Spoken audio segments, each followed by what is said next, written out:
Prynhawn da. Good afternoon, everyone. Welcome to the second session of Amgueddfa Experts, the latest module of the Expanding Horizons project with us at e-sgol. These sessions are especially for you, Year 5 and 6 learners. It's great to have you a part of these sessions, and I hope you're looking forward to learning more. I'm certainly looking forward to it. I'm Sue Richards, and I work for e-sgol. I have the pleasure of introducing a very important person to you today, Lowri Ifan from Amgueddfa Cymru, who will be guiding us through the session about strike. Now there. Get your laptops or tablets out ready for the session through Kahoot. You can join either by scanning the QR code, going to the website and enter the PIN, or via the app. Don't worry if you're still joining whilst we go through the session. You can join anytime, as the PIN will appear at the bottom of the screen now and then. Right then, whilst everyone joins, and before we get started, a few things to note. The cameras, microphones and chat are off on your side for all these sessions, and it will be recorded. This is an opportunity for you to listen carefully, answer quiz questions as we go along, and enjoy. So welcome, Lowri. How are you today? What have you been up to this week in Amgueddfa Cymru? Hi, Suan. I'm okay, thank you. Very nice to be here speaking to everybody today.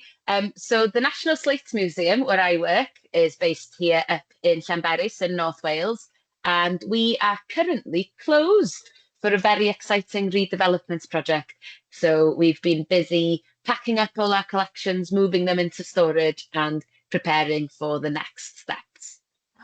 Well, we look forward to to visiting you when you reopen. Sounds very exciting. We'll be able to see more and do more things in the museum.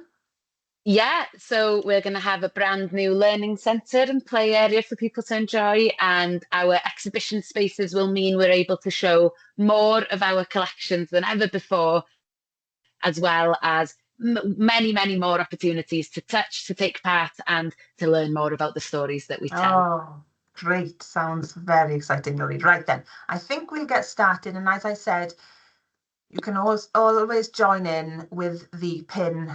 It'll appear at the bottom of the screen now and again. Diolch yn fawr ti, Lowri. Lovely. So I'm here to talk to you today about protest, like you've been learning about in the previous session.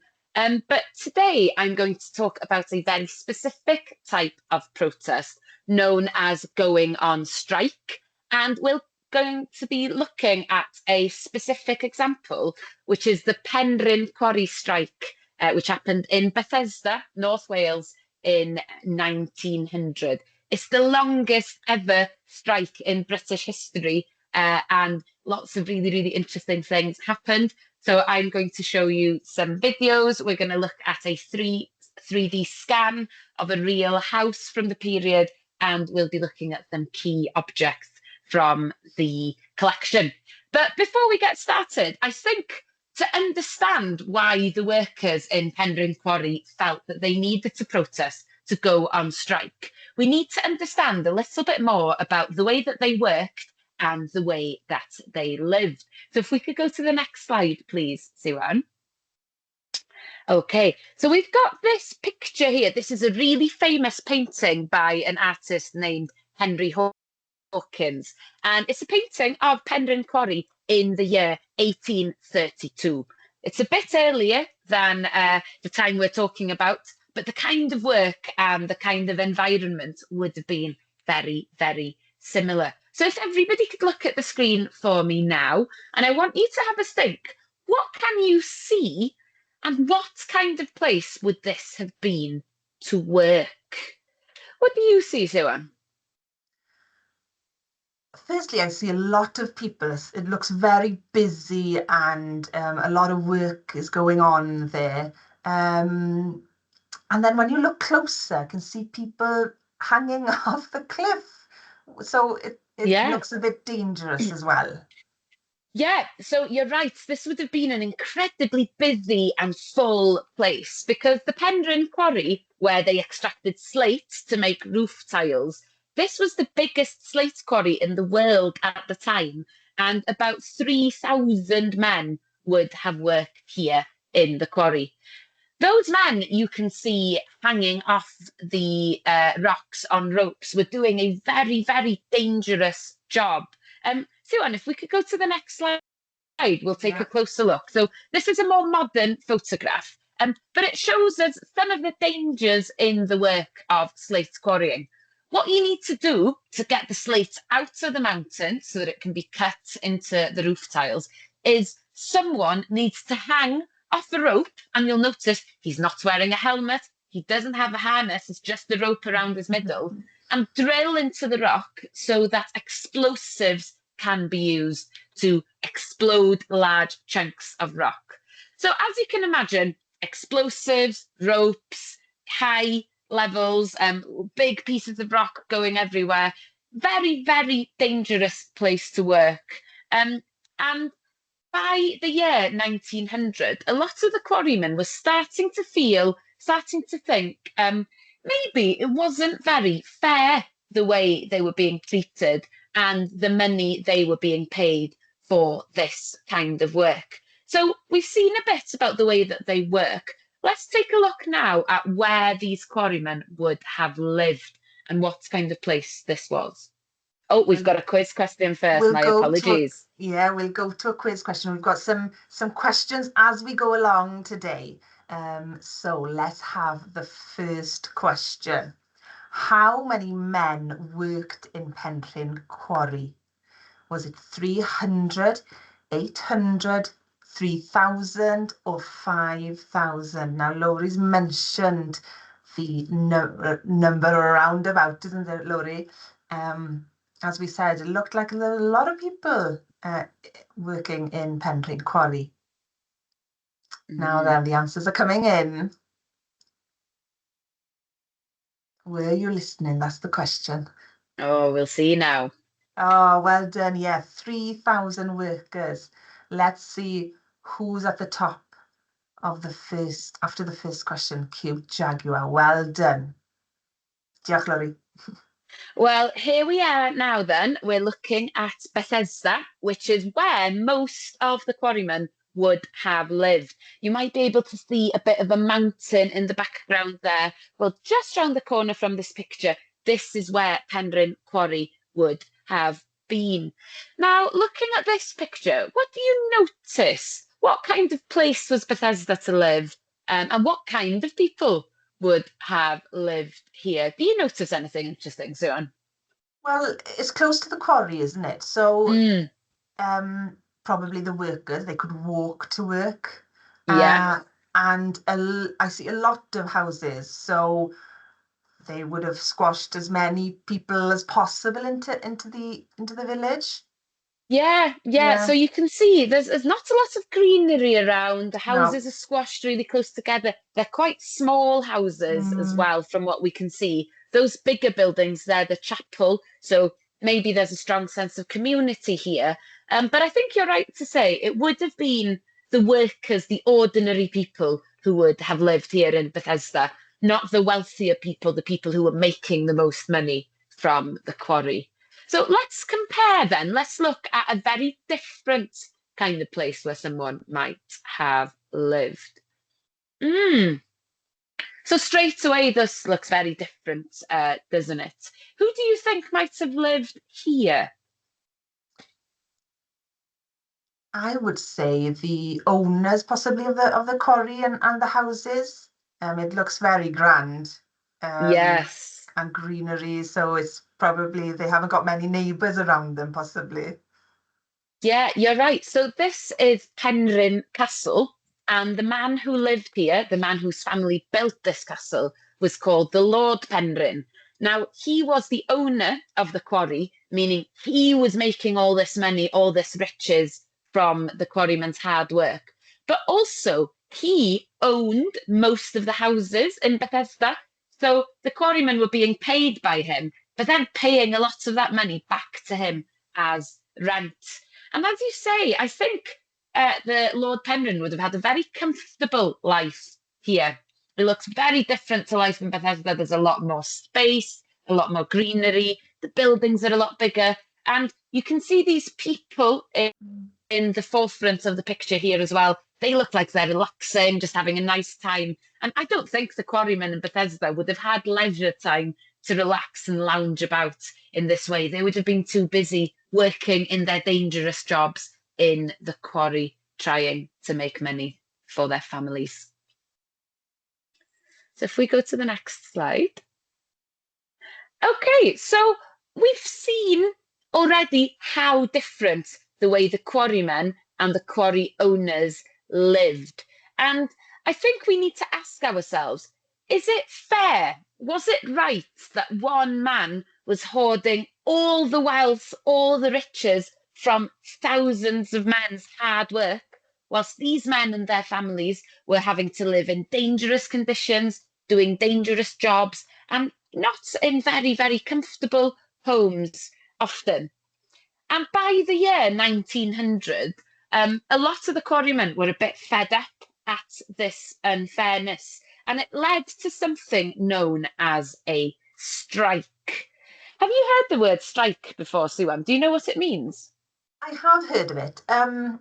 I would think, when I think about strike, of people who are unhappy maybe with the conditions of their work or the pay, for example, and that they stop working then. So in the hope that someone will listen and make those conditions better. Yeah, so a strike means to hit something hard. And when you go on strike as a way of protest, what you're doing is trying to hit your boss hard. You're trying to take something away from them as a way of protesting because you want things to change. So most often when people go on strike in the workplace, what that means is they stop going into work. They stop working. And of course, when you stop working, you don't get paid. So you need to be feeling quite strongly about something to follow this protest, because it does mean you're going to be missing out as well. So if we go to the next slide, strikes usually, they don't start out of nothing. They usually happen because there's been a sequence of events. And that's exactly what happened in Bethesda in the Penrhyn quarry. So by the year 1900, there had been a lot of disputes, months and months of arguing, fighting between the quarrymen, the ordinary quarrymen you see in this picture here, and Lord Penrhyn, as well as the quarry manager, this man here with a moustache, E.A. Young. He was known in particular for being a mean man, someone who wanted to shut down workers' rights, not somebody who wanted to listen to their concerns.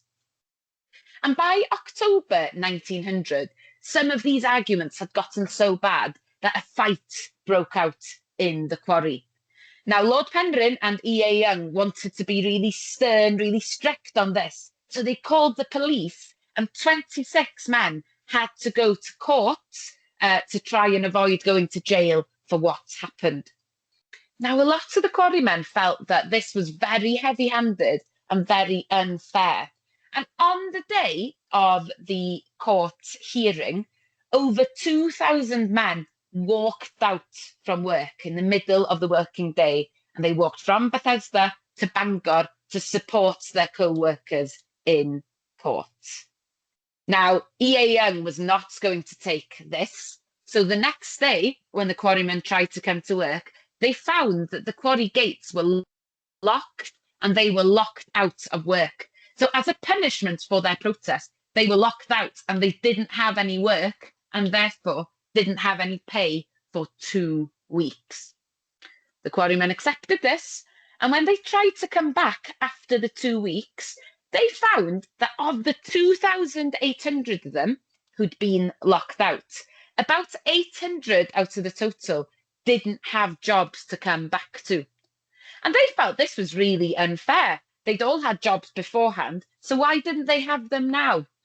So in protest, all the quarrymen who came back that day stood in the quarry refusing to work, which is when E.A. Young famously told them, "Go on working or leave the quarry quietly." Now, the quarrymen took that second decision and left the quarry, almost 2,800 men had left and the Penrhyn Quarry strike had begun. If we go to the next slide, we've got another question coming up now. Right then, the next question.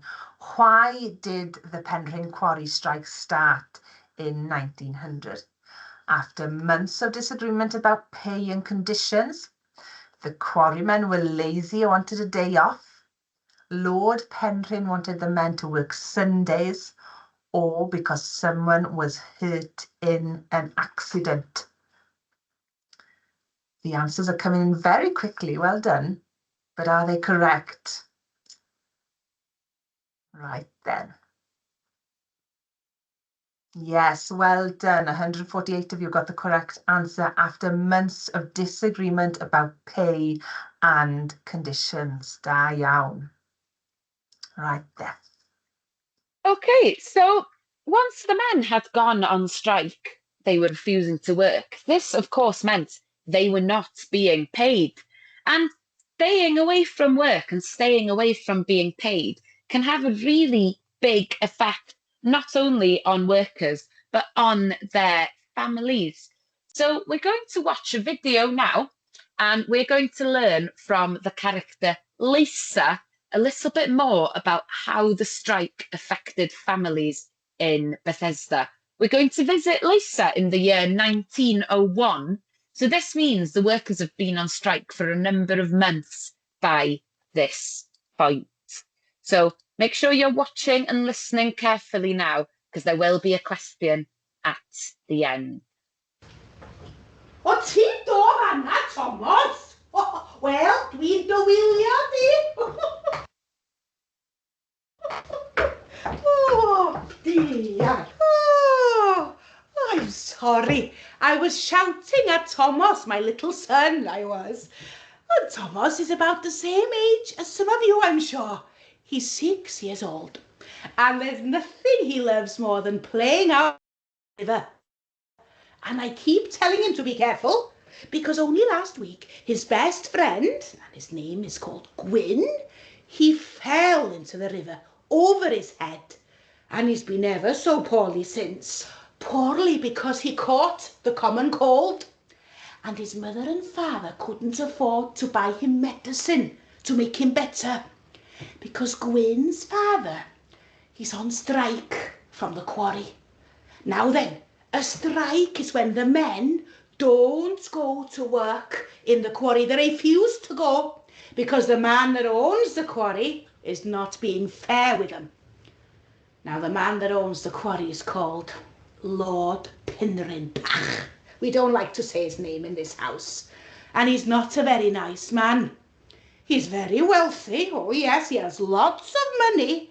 But he's also very greedy. And he wants more money.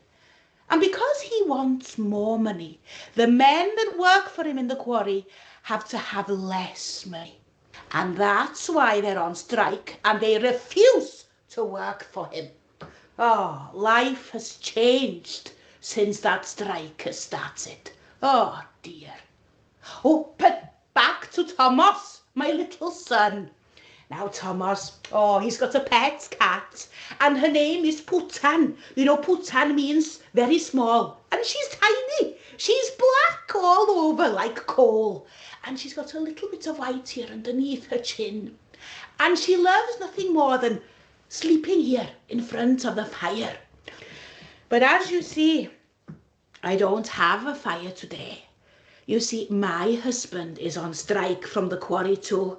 And we don't have enough money to buy coal to make a fire. Now look, this is all the coal I have left in my bucket. And we didn't have a fire yesterday either. And we couldn't find the little cat anywhere. Oh, we'd been shouting out the back, through the back door there, puss, puss, puss, puss, puss, puss, puss, puss, Putan. And we went out to the front door to shout out into the street, puss, puss, puss, puss, puss, puss, puss, puss, puss. But there was no sight or sound of the little cat. Now it was her supper time, and I said to Thomas, Thomas bach, I fyny'r gwely a chdi, go to bed, I said. And you know what Thomas said to me? He said, no, Mum. He said, na. Dwi ddim yn mynd i'r gwely. I'm not going to bed. Not until I find my little cat. Now, because it was getting dark and cold outside, I decided to go out with him into the street to look for the little cat. So I put my shawl on. Out we both went. Out into the street to look for Putan the cat. Now then, we live in number 1, here, right at the end of the street. And off we went next door to number 2 to knock on the door. Hello, Sarwyn Adra? Hello? Hello? And Mrs. Evans came to answer the door. Oh, Thomas a Lisa, be da chi'n neud allan ar noson mor oer? It's such a cold night. And Thomas explained that he was looking for his little cat. Oh, Putan, oh, I love your little cat. She's ever such good company for me. Now that my only son, Will, he's had to go to Liverpool, to England, you know, to look for work in the docks because he's on strike from the quarry. And now it means I'm all alone in this house. But Putan, she comes in every now and again and she keeps me company. But I haven't seen your little cat today, I'm afraid. I hope you find her, Thomas. Good luck. Now off we went next door to number 3 to knock on the door.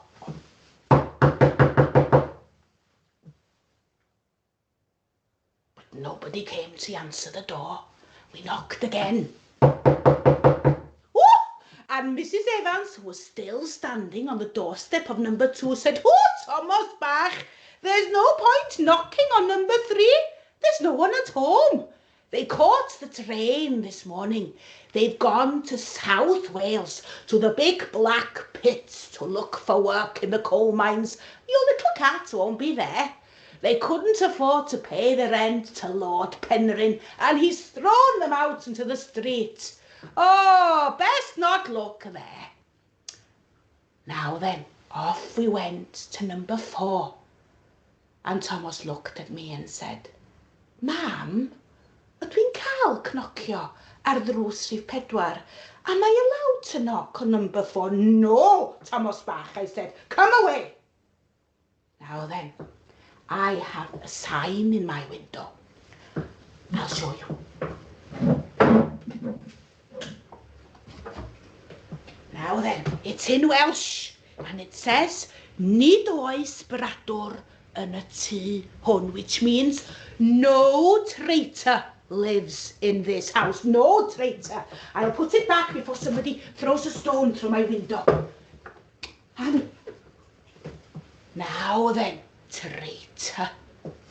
They don't have a sign in the window in number 4, which means traitors live there. And that's why we don't knock on the door.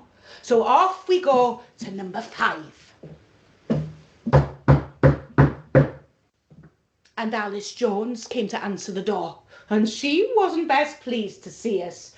Oh, Thomas a Lisa, be da chi'n neud allan ar noson mor oer? What are you two doing out on such a dirty night? And Thomas explained that he was looking for his little cat. Oh, I haven't seen your cat. To be honest with you, when I heard that knocking on the door, I thought it was my husband. You see, he's had to go and work on the big ships at sea because he's on strike from the quarry. And I haven't seen him for 3 long months. And I was hoping in my heart that it was him by the door. I'm sorry I can't help you. Your little cat isn't here. I hope you find her. And off we went now to knock on the last door in our street, number 6. And Edward Lloyd lives here. Now, Edward Lloyd's a bit of a character. He is also on strike from the quarry, and he can't hear very well. Can you guess what work he did up there in the quarry? He was a blaster. Yes, he is the one, very brave, that put the powder in the rock and then ran as fast as his little legs could carry him to find shelter before the rock exploded. And that's why he can't hear very well. So we have to knock quite loudly here. Edward Lloyd, da chi adra? Can't hear a thing. Edward Lloyd! Thomas a Lisa! Mi glywys I chi tro cynta. I heard you the first time I was pulling your leg. Oh, come out of that cold. Come in and warm your hands by my fire. And Thomas said, oh, no, we're looking for Putan the cat. And Edward Lloyd said, don't mind the cat. Come on in. Come and warm your hands by the fire. And you'll never guess who was sleeping like a queen in front of the fire. Yes, Putan the cat. And Thomas was so happy to see her. He picked her up in his arms. And Edward Lloyd went on to explain that day he had to sell his best crockery, like the ones you can see there on my dresser, which were given to me by my mum, and she was given them by her mother before her. And they've come down the family, and they mean a lot to me. But poor Edward Lloyd, he'd had to sell his crockery that day, and that's why he had enough money to buy coal and had a roaring fire. And that's why Putan very cleverly had made her way to his house to keep warm. Now, after we'd warmed our hands and had a lovely cup of tea, we went back out into the cold, out onto the street, and back to number 1, to where we live. And Thomas said to me, Ma'am, can I sleep with Putan the cat? Can we share a bed tonight? Please, ma'am, she can keep me warm, and I'll keep her warm. Oh, please, it's so cold in our house. And you know what? I didn't have the heart to say no. I said, fine, Thomas, but only for tonight. But I have a strange feeling that I'll be sharing a bed for a very long time to come. Or at least until this blasted strike is over. And then the men can go back to work and earn decent money for the hard work that they do. And then I'll have some money, won't I, to buy coal, to make a fire, to keep us all warm.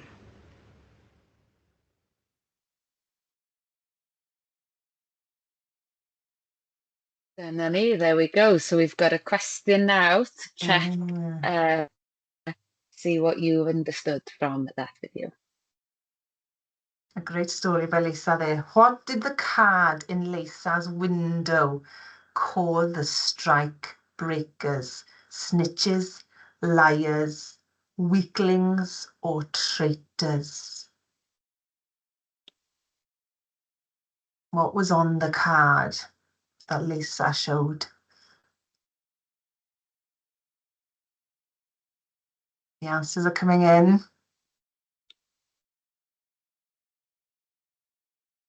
Right then. Yes, well done. Traitors, 153 of you got that right. Let's have a quick look at the scoreboard. Genius Turtle still on top there. Brilliant. Well, so we've had an opportunity to look at some pictures and to watch a video. But here in the Amgueddfa, in the museum, the main thing we use to tell stories is objects. And we're going to look at some key objects now so that we can think about what they tell us about life during the strike. So I'd like to start with this object here. So what I have here is the card that you just saw in Lisa's window, which says, Nid oes bradwr yn y tŷ hwn. There is no traitor in this house.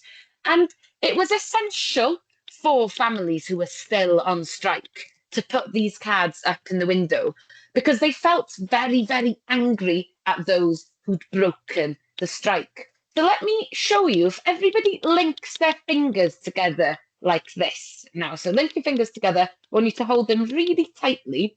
So if you try and pull these apart when you've got lots of people, lots of fingers standing together, it's really hard, isn't it? It's really strong. But when people break a strike, when we've got fewer people, fewer things standing together like this, if you try with just 2 fingers now, the bond is a lot weaker. So the men on strike were angry at those who'd broken it because the bond, the argument, the power that they had over Lord Penrhyn was as strong as there were people joined in it. So 3,000 people on strike is much more effective than 2,500 on strike and 500 having gone back to work. But these cards went up in June 1901, so 6 or 7 months after the strike had started. And the reason that these cards went up is because in June 1901, Lord Penrhyn made an offer, and he said, if you come back to work, I'll give you a one-off payment, I'll give you a little bit more money. Now, the strikers were not on strike just about money. A lot of it was to do with their working conditions and how they were treated. So most men felt that to go back at that point would have been a defeat. They wouldn't have gotten what they were fighting for. But to try and convince the men to go back, Lord Penrhyn offered everybody who returned to work one of these. Now, this is a gold sovereign. It's Victorian money, and it would have been a lot of money at that time. So for people who maybe were running out of coal, whose families were hungry, this would have been very, very tempting. But it started to be called by another name by those who were still on strike. They called it Pint y Gynffon, or the tails coin. So for them, the Cynffons were the traitors, the men who'd gone back to work, because they were saying, oh, you're a Cynffon, you've gone back, you're just following after everything Lord Penrhyn says, exactly like a Cynffon, a tail, would follow a dog. Now, you might have noticed this unusual object on the windowsill behind Lisa as she was talking. And you might be wondering, why is there a conch shell, a big shell like this, in a quarryman's house in Bethesda? Well, this object has a very, very interesting strike-related history as well. After the men they called traitors had gone back to work in June 1901, those who were still on strike wanted to make life as difficult as possible for them because they were really, really angry. So the reason for the cards was to stop people smashing your windows because they thought you'd broken the strike by mistake. And another thing they did was the wives and children of the men who were still on strike would stand on Pont y Tŵr, the bridge on the way in and out of the quarry, every morning and every night. And these conch shells, you can blow them and it makes a noise a bit like a trumpet, a hooting sound. So they'd hoot using the shells, they'd bang cans, they'd boo, they'd hiss, just make a lot of noise to make those who'd broken the strike feel ashamed, feel scared, feel bad about the decision they'd made because they felt these men have let us down. We want to punish them. But I have to say, I do have some sympathy for people who made the very difficult decision to go back to work. It can't have been easy to be on strike, especially to be on strike for so long. Now, if you're on strike, you're not being paid. And if you're not being paid, you're going to struggle to have money coming in to the house to pay for things like food. And what I've got here is a loaf of bread. Now, I live in a family with 2 people, and a loaf of bread like this would normally last, I'd say, 3, maybe 4 days for us, between the 2 of us. Now, this loaf of bread shows how much a family of 5 would have had to eat for a whole week during the strike. So it would have been really, really difficult. Can you imagine if you're in a family of 4 or 5 people only having this and nothing else to eat for a whole week? So if your family was starving, your family was ill, and you needed to pay the doctor, you can understand why some people made that difficult decision to go back to work. Now, one of the most interesting objects we have here at the Slate Museum is a row of quarrymen's houses. And one of these houses is decorated to show life in Bethesda during the 1900 to 1903 strike. So we're going to ask you a question on Kahoot in a few minutes, but I'm not going to tell you the answers. I'd like you to look very closely now as I show you the house, and I want you to look for clues. So the question you're going to need to answer is, what did the family in this house decide to do? Okay, so the options we have is they decided to break the strike and go back to work. So think what clues might suggest that. Option 2 is, like Edward Lloyd, they sold their crockery, sold their possessions to make some money, to be able to buy coal, to buy food. Option number 3, which is what a lot of Lysedd neighbours did, is they'd moved away to find work, or they were about to move away to find work. And option number 4 is they joined the Penrhyn Quarry Choir, and they were going to go around touring to raise money for those on strike. So let's have a look at the house now. I'll share my screen. Here we go. Okay, so you might recognise the house from the video you've just watched as well. So, straight away I can see there's no fire in the grate here. And, look, it's just that loaf of bread on the table. So I don't think there's a lot of money in this house. I can see that we've got the shell here as well. And there seems to be some kind of card in the window. Let's see what else we can see. There's quite a lot of crockery above the fireplace there. And, I can see there's a lot of crockery here as well, and some artwork. So, I'm not sure if anything has been sold from this house in that case. Let's take a look upstairs then. Let's see, what will we find upstairs? So, we've got a bedroom here. I think this might be where some of the children might have slept. I can't see any big clues here. So let's go into the other room, the main bedroom.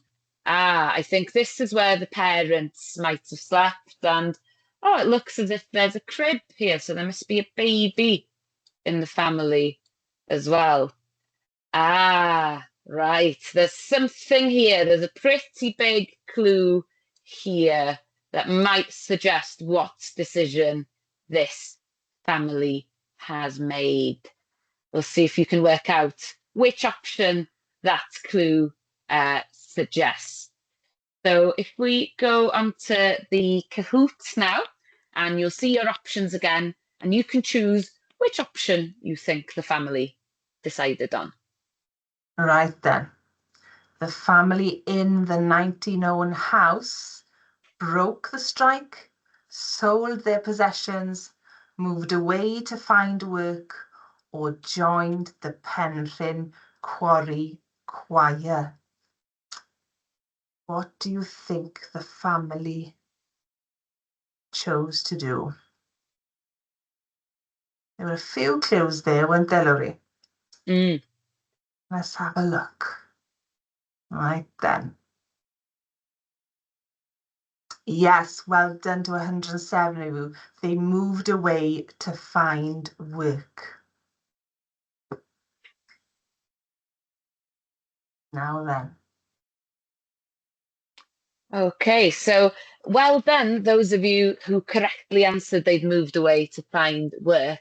Our clue there was a suitcase open in the bedroom upstairs. And what you probably couldn't see on the suitcase, but we'll give you a link so you can go back and look at this more closely yourself, is this suitcase had a tag on it, and it shows that the passengers travelling from Bethesda to Tymble, South Wales. Now, Tymble at the time would have had lots of coal mines there. So, like many of the quarrymen, this family's moving to South Wales to find work and actually changing from one dangerous job in the slate quarries to another dangerous job in the coal mines. So they must have felt that they had no other option but to move. Now I've got one last object to show you on the PowerPoint. And this is a really interesting object because it shows us how the strike affected everybody's lives, not just the people who were working in the quarry. Now, looking at this on the screen now, Siwan, what do you think this document might be? Well, it says I can see boys and girls there quite plainly. I can't really understand much more of the writing. So sort of log a school register possibly? There you go. Yeah, it's a Yeah. kind of register. It's what was known as a school logbook. So at the time, every school would have kept a book like this. When a child joined the school, their name would be added. And if a child left for whatever reason, that date would put in and a reason would be given. Now, the reason this logbook is very interesting is because it's from Ysgol Llan Llechyd, a school near Bethesda, during the strike. And we can see in this column here that quite a lot of children appear to have left the school. So if we go to the next slide, we can zoom in and see some of the reasons for it. So it's these here, a child has left to go to a different school because of the strike. They're not willing to be in the same school as traitors' children. And another child has left because their parents feel there's too many confronts, too many tales, too many strike breakers here. Let's look at some other reasons on the next slide. Again, so left for BS, that was the British school, a different school in the area, Confrons here, and another has left for Tregarth School. So by the end of the strike, some of the schools in the area were either strike schools where the parents were still on strike, and other schools would be known as traitor schools because the parents of the children there, the fathers, had gone back to work. And we can see here, like the family in the house we've just been looking at, a child is leaving the school because their family has left for South Wales. So we've had some time to look at why the strike happened, what it meant to be on strike, and how it affected all kinds of people across Bethesda and the wider area. But the big question to finish with is, how did the strike end? Now, the strike lasted for 3 long years. Can you imagine 3 years from now and your family not having had money come in for all that time? How difficult it would have been, and how strongly some of these people must have felt to stay out and to protest for that long. So the strike came to an end in 1903, nearly 3 years after it had started. And sadly, it ended because the strikers had to give up. They had to go back to work. They couldn't push it any longer. So it's easy to look at the story of the Penrhyn Quarry strike as a sad story, a story of a lot of suffering, a lot of people giving things in, only to not actually win in the end. But I like to look at it as part of a bigger picture. So you're having 4 sessions about all different kinds of protesting as part of this module. And what you will learn is that by today, the rights that we have at work, in our lives, they didn't get given to us overnight. A lot of the rights and the privileges that we enjoy today are rights and privileges that we have because people in the past have fought for them. So even though the Penrhyn quarrymen didn't win their fights, they did have some small wins. Lord Penrhyn never made as much money again, and the quarry was never as profitable. So they did manage to punish him in a way. And of course, thinking of the bigger picture, the descendants of those quarrymen today enjoy much better living conditions, much better working conditions, thanks to all these generations who've come before us, who've stood up for what they believed in and protested in these ways. So we're going to finish today with one last question. So if you want to get your Kahoot ready for the last time. Right then, the last question. How long did the Penrhyn quarry strike last? The answers are coming in very quickly. Well done. You 1 year, 3 years, 3 months, or 10 years. What did Laurie just say? How long did it last? It must have felt like many, many years to the people who are living through it. All right then.